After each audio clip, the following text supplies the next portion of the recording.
నమస్కారం. ఎక్స్‌ప్రెస్ 7 న్యూస్‌కి స్వాగతం. చిత్తూరు జిల్లా ఫైరింగ్ ప్రాక్టీస్ రేంజ్‌ను ఆకస్మిక తనిఖీ చేసిన ఎస్పీ మణికంఠ చందోలు. చిత్తూరు ఈ రోజు నుంచి గన్‌మెన్‌కు మొదలైన ఫైరింగ్ ప్రాక్టీసు రేంజ్‌ను ఈ రోజు జిల్లా ఎస్పీ విఎన్ మణికంఠ చందోలు ఆకస్మికంగా తనిఖీ చేశారు. నిరంతర శిక్షణతోనే నిజమైన రక్షణ సాధ్యం అని, గన్‌మెన్‌లకు ఫైరింగ్ ప్రాక్టీసు ప్రాణాలను కాపాడే బాణం అన్నారు.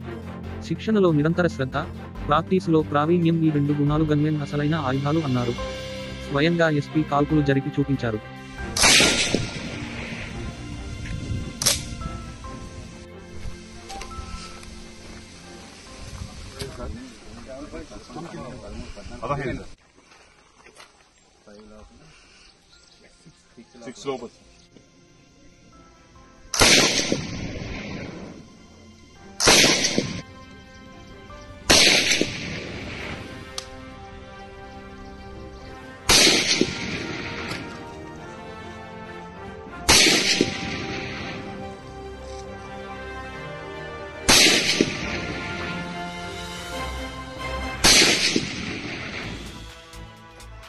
ఫస్ట్ రౌండ్ ఎక్కడ పడిందో చూస్తే